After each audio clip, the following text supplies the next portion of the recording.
Hello everyone, my name is Anuradha Mishra. स्वागत है आपका हमारे आज की इस करंट अफेयर्स वाली वीडियो में। आज की क्लास में हम 11 से लेके 13 सितंबर तक की जो इम्पोर्टेंट करंट अफेयर्स थे तो बहुत ही ज़्यादा, लेकिन उसमें से जो आपके एग्ज़ाम के पॉइंट ऑफ व्यू से इम्पॉर्टेंट है उन्हें मैंने चूज़ किया है। आइए उन्हीं की बात करेंगे। पहला आपका जो टॉपिक है वो है मिथुन। मिथुन कौन सा, वो बॉलीवुड वाला नहीं ठीक है।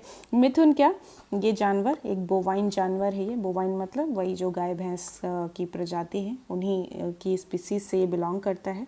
ठीक है, तो ये आपका न्यूज़ में क्यों रहा? ठीक है, तो सबसे पहले गलत लिख दिया मैंने, स्पॉटेड होगा। रुको, बहुत बहुत भद्दा कलर है एक सेकंड में इसको एडिट कर देती हूँ, वरना कहीं ऐसा ना हो कि गलत गलत नोट्स आपको मिल जाएं। ठीक है, पहला ही वर्ड गलत, कोई दिक्कत नहीं है। तो ये जो मिथुन जानवर है ये पहली बार आसाम में स्पॉट किया गया है, पहली बार जीवन में। ठीक है, ओके।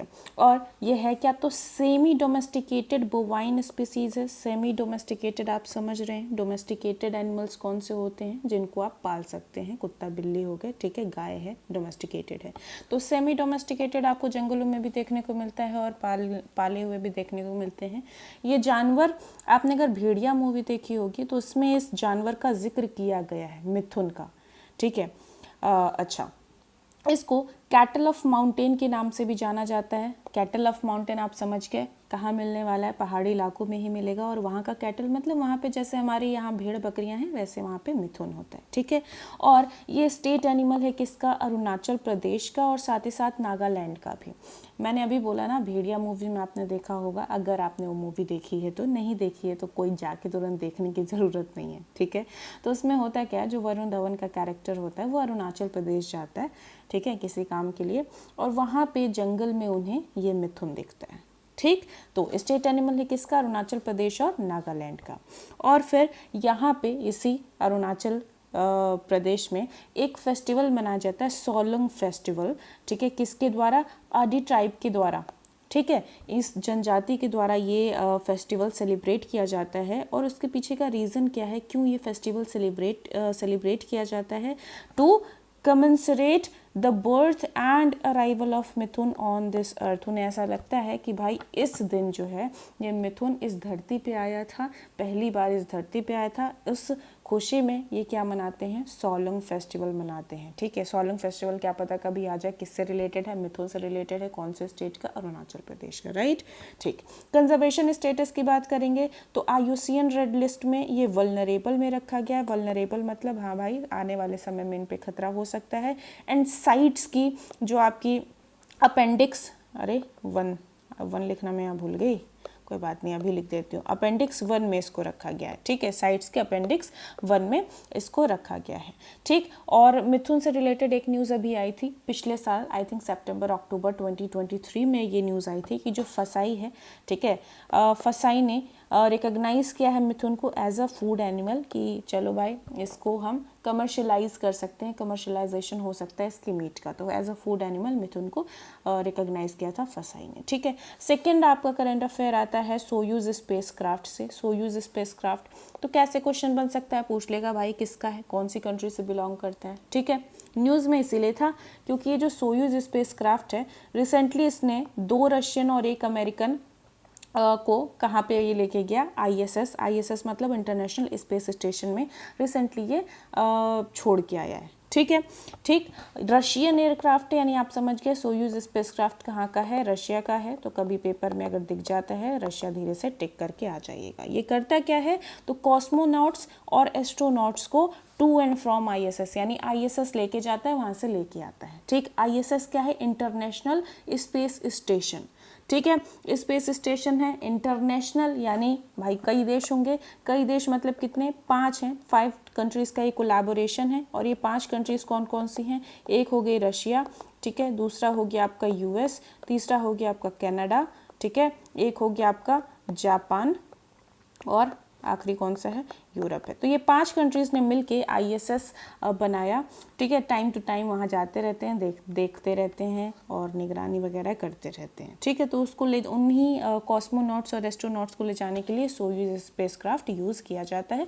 अब कहोगे कॉस्मोनॉट और एस्ट्रोनॉट अलग अलग होते हैं क्या?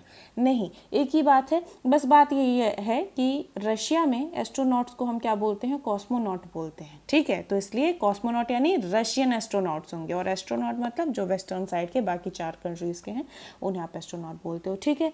चलिए अगला आता है इंटरनेशनल बिग कैट अलायंस। ये भी हाल फिलहाल में न्यूज़ में था, ओके।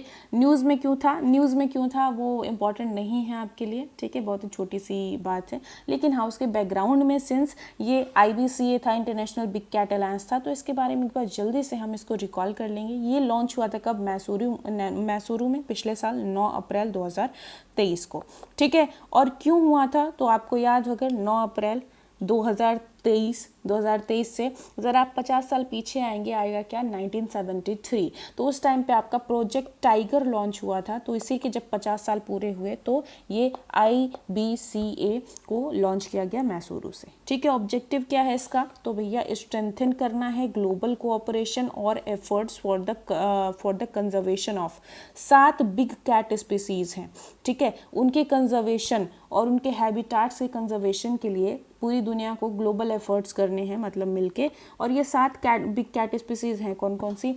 टाइगर है, लायन है, चीता है, लेपर्ड है, स्नो लेपर्ड है, जगुआर है और पूमा है, ठीक है। और इन 7 में से 5 स्पीसीज आपको इंडिया में देखने को मिलती हैं, और ये 5 स्पीसीज जो इंडिया में मिलती हैं वो कौन होंगी? आपकी टाइगर हो जाएगा, ठीक है। टाइगर हो गया, लायन हो गया, लेपर्ड हुआ, स्नो लेपर्ड सीधी सी बात है ठंडी जगहों पे मिलेगा, और चीता हो गया। यानी कि जगुआर और पूमा इंडिया में आपको देखने को नहीं मिलते हैं, ठीक है। तो IBCA बस ये याद रखना है कब इसकी स्थापना हुई, किस लिए स्थापना हुई, और इसमें ये 7 बिग कैट स्पीसीज कौन सी हैं, बस इतना ही आपके लिए इंपॉर्टेंट रहेगा। अगला आता है मिशन मौसम।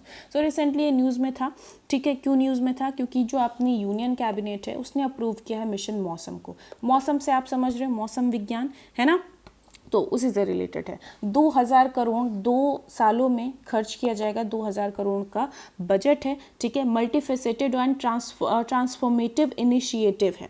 किस चीज़ के लिए? कि हमारा जितना भी मौसम विज्ञान से रिलेटेड जो भी रिसर्च है, डेवलपमेंट है, ठीक है, इसमें जो भी नई नई टेक्नोलॉजीज़ हम यूज़ कर सकते हैं उन सबको बढ़ावा देने के लिए मिशन मौसम लाने की बात अभी चल रही है, ठीक है। किस चीज़ के लिए? To boost India's weather and climate related science research and services. कि भाई AI का यूज़ हो सकता है क्या? लगा दो। नई नई टेक्नोलॉजीज़ हैं, नई मशीनों का यूज़ हो सकता है, लगा दो, सारा लगा दो, ठीक है। अगला आता है उकाई डैम। उकाई डैम अभी न्यूज़ में था। क्यों? क्योंकि बहुत सारा पानी छोड़ा गया, क्योंकि अच्छा खासा बारिश हुआ, जिसकी वजह से डैम का पानी जो है थोड़ा छोड़ना पड़ा, ठीक है। तो ये न्यूज़ जो है वो इम्पॉर्टेंट नहीं है, लेकिन उसके पीछे जो उकाई डैम है वो काफ़ी इम्पॉर्टेंट हो जाता है, ठीक है। किस नदी पर बना है? ताप्ती, जिसे आप तापी भी बोलते हो, ताप्ती रिवर पे बना हुआ है, ठीक है। और गुजरात का ये 2nd लार्जेस्ट रिजर्वॉयर है after Sardar Sarovar dam. Sardar Sarovar dam किस पे बना है? नर्मदा पे, ठीक है। और उकाई किस पे बना है? तापी पे, ठीक। और ये जो उकाई डैम है इसका दूसरा नाम वल्लभ सागर भी है, क्या पता कभी वल्लभ सागर के नाम से आ जाए, तो कंफ्यूज मत होइएगा, ठीक है। और बना कब था ये? 1972 में इसका कंस्ट्रक्शन हुआ था। अब जब इतना आपने उकाई डैम के बारे में पढ़ लिया तो ज़रा थोड़ा सा तापी रिवर के बारे में पढ़ लेते हैं। तो ये एक पेनिनसुलर रिवर है, ये तो आपको पता है, हिमालयन रिवर नहीं है, ये पेनिनसुलर रिवर है। आपको पता होगा इंडिया का जो ड्रेनेज सिस्टम है वो 2 पार्ट्स में डिवाइड होता है ओरिजिन के हिसाब से। एक तो हो गई आपकी हिमालयन रिवर्स और दूसरी हो गई पेनिनसुलर रिवर्स, ओके, ठीक है। अब और एक बात और याद रखेंगे कि ये जो है उन 3 बड़ी नदियों में से एक है जो अपना पानी किधर गिराती हैं? अरेबियन सी में, यानी ये ईस्ट से वेस्ट की तरफ बहती हैं। उन 3 नदियों में से एक मेजर रिवर है ये ताप्ती रिवर। तो बाकी 2 कौन सी हैं? एक हो गई आपकी नर्मदा, दूसरी हो गई कौन सी? माही, ठीक है। ओरिजिन कहाँ है इसका? तो गाविलगढ़ की जो पहाड़ियाँ हैं, सेंट्रल दक्कन प्लेटू इन साउथ सेंट्रल MP, ठीक है। तो MP का जो वही सेंट्रल डेक्कन प्लेटू है उसकी गाविलगढ़ हिल से ओरिजिन होता है किसका? ताप्ती रिवर का, ठीक है। और ये बिल्कुल नर्मदा के पैरेलल, ये रही आपकी, देखो ये विंध्याचल की पहाड़ियाँ होती हैं, ये सतपुड़ा की पहाड़ियाँ होती हैं, इधर नर्मदा बह रही है, इधर तापी बह रही है, ठीक है। तो बिल्कुल नर्मदा की ये पैरेलल बहती है और बीच में कौन होता है? सतपुड़ा रेंज होती है, ठीक है। टोटल कैचमेंट एरिया याद करने की ज़रूरत नहीं है, ये याद रखिएगा कि इसका 80% महाराष्ट्र में रहता है, यानी कि तापी का सबसे ज़्यादा पानी कहाँ देखने को मिलेगा, महाराष्ट्र में देखने को मिलता है। ठीक है। और अगर देखा जाए किससे सराउंडेड है ये तापी रिवर, तो नॉर्थ में सतपुड़ा रेंज है, ये तो आपने अभी देखा। साउथ में इसके अजंता और सातमाला की रेंजेस हैं, और ईस्ट में महादेव की पहाड़ियाँ हैं। ठीक है, इतना याद रखेंगे। मेजर ट्रिब्यूटरीज की बात करें तो पूर्णा हो गई, गिरना हो गई, पंजारा हो गई, वाघुर हो गई, बोरी और अनेर। वैसे इसकी पॉसिबिलिटी कम है, लेकिन क्या पता यूपीएससी के लेवल का क्वेश्चन डालना ही हो तो ये डाल सकता है ट्रिब्यूटरीज के बारे में। ठीक है, इतना याद रखिएगा। ये है आपका तापी रिवर और उस पर बना हुआ उकाई डैम। अब आता है अगला न्यूज़ आपका भद्रा टाइगर रिजर्व के बारे में। तो भद्रा टाइगर रिजर्व भी हाल फिलहाल में काफ़ी न्यूज़ में रहा। क्यों न्यूज़ में था? तो एक वीड है, अब वो वीड मत समझना ठीक है, होता है ना खरपतवार वाली वीड, मैं उसकी बात कर रही हूँ। तो एक वीड है जिसका नाम क्या है, मिकेनिया माइक्रेंथा। नाम याद रखने की ज़रूरत नहीं है। ठीक है, तो ये जो वीड है वो अपने यूजुअल पेस की तुलना में ज़्यादा तेज़ी से फैल रही है। कहाँ पर? भद्रा टाइगर रिजर्व के अंदर ये बहुत तेज़ी से फैल रही है। ठीक है, और इतनी तेज़ी से फैल रही है तो फिर क्या दिक्कत है भाई, फल फूल रही है? नहीं, दिक्कत हो जाती है। आपकी जो नेचर है उसमें हर एक चीज़ अपने अपने बैलेंस में है। ठीक है, और जब तक वो अपने औकात के अंदर है तभी बैलेंस बना हुआ है डाइवर्सिटी का, बायोडाइवर्सिटी का। जैसे ही कोई भी चीज़ ज़्यादा अपना जैसे होता है ना अपनी पॉपुलेशन बढ़ा रही है, अपनी ग्रोथ ज़्यादा बढ़ा रही है, तो वो सीधे सीधे खतरा पैदा कर देता है उस जगह की बायोडाइवर्सिटी पे, उस जगह की इकोसिस्टम पे, उस जगह की इकोलॉजी पे। ठीक है, तो इसलिए ये कंसर्न वाली बात है कि भाई ये जो मिकेनिया माइक्रेंथा है ये कैसे इतनी तेज़ी से बढ़ रही है। ठीक है, अब न्यूज़ में जब भद्रा टाइगर रिजर्व आ ही गया तो आइए उसके बारे में बात करते हैं। भद्रा टाइगर रिजर्व की बात करेंगे तो वेस्टर्न घाट्स रीजन में कर्नाटका में ये आपका सिचुएटेड है। ठीक है, अच्छी खासी पॉपुलेशन। अब भले टाइगर रिजर्व है लेकिन यहाँ पे एलिफेंट्स की भी अच्छी खासी पॉपुलेशन है, और इसलिए एक एलिफेंट रिजर्व भी है। टाइगर रिजर्व के साथ साथ ये एलिफेंट रिजर्व भी है। ठीक है, और प्रोजेक्ट टाइगर के अंतर्गत इसको 25th टाइगर रिजर्व का दर्जा दिया गया था 1998 में। ठीक है, और इसमें जो नदियाँ बहती हैं वो कौन सी हैं? भद्रा और उसकी ट्रिब्यूटरीज। भद्रा के नाम पे ही भद्रा टाइगर रिजर्व इसको बोलते हैं। वेजिटेशन की बात करेंगे, ड्राई डेसिडुअस, मॉइस्ट डेसिडुअस, शोला फॉरेस्ट और सेमी एवरग्रीन फॉरेस्ट यहाँ पे आपको देखने को मिलते हैं। ठीक है, अब ये टर्म्स अगर आपको नहीं समझ आ रहे कि ड्राई डेसिडुअस क्या होता है, मॉइस्ट डेसिडुअस क्या होता है, तो एक बार क्लास कौन सी होगी वो, हाँ क्लास 11th की, ठीक है, एनसीईआरटी खोलेगा ज्योग्राफी वाली, इंडियन फिजिकल ज्योग्राफी, उसमें आपको देखने को मिलेगा। जहाँ पे इंडिया की वेजिटेशन की बात होगी वहाँ आपको ये देखने को मिलेगा। ठीक है, अगला और आज का आखिरी जो करंट अफेयर है वो क्या कहता है, न्यू वेटलैंड वायरस। अब ये क्या है भाई, न्यू वेटलैंड वायरस? तो कोविड की अपार सफलता के बाद चाइना से एक और वायरस निकल के आया है जिसका नाम है क्या, वेटलैंड वायरस। ठीक है, इसके कैरियर कौन होते हैं? टिक्स। टिक्स क्या होते हैं? छोटे छोटे कीड़े होते हैं जो आप जानवरों में देखते होंगे। ठीक है, गाय भैंस है उनके ऊपर आप देखोगे छोटे छोटे कीड़े होते हैं जो उनका खून चूसते हैं। ठीक है, हिंदी में हमारी तरफ तो उसको किलनी बोलते हैं। ठीक है, अब पता नहीं आपने वो हिंदी नाम सुना होगा नहीं, आप एक बार सर्च कर लेना। ठीक है, गाय भैंस के ऊपर जो कीड़े होते हैं, पैरासाइट्स होते हैं, खून चूसते हैं। ठीक है, टिक्स। ओके, और अब ये टिक्स कैरियर हैं। ठीक है, अब भाई उनका तो पता नहीं क्या क्या उठा के खा लेंगे ठीक, तो यहीं से आ रहा है आपका वेटलैंड वायरस। और ये असर किस पे करेगा, तो इसके सीरियस न्यूरोलॉजिकल कॉम्प्लिकेशंस हैं। ठीक है, सीरियस न्यूरोलॉजिकल मतलब ब्रेन रिलेटेड समस्याएं हो सकती हैं इस वायरस से। ठीक है, तो आज के लिए इतना रहेगा। आई होप जितना मैंने आज समझाया है उतनी सारी चीज़ें आपको क्लियर हैं। फिर भी अगर कोई चीज़ है जो नहीं समझ आई है या किसी चीज़ में डाउट है तो आप बेझिझक यहाँ पे शेयर कर सकते हैं कमेंट सेक्शन में, वो बिल्कुल खुला हुआ है। आप अपने फीडबैक ज़रूर शेयर कर सकते हैं, और इस वीडियो को अगर हेल्पफुल लग रही है तो आप अपने फ्रेंड्स और फैमिलीज़ के साथ भी शेयर कर सकते हैं अगर कोई कॉम्पिटिटिव एग्ज़ाम की तैयारी कर रहा है तो।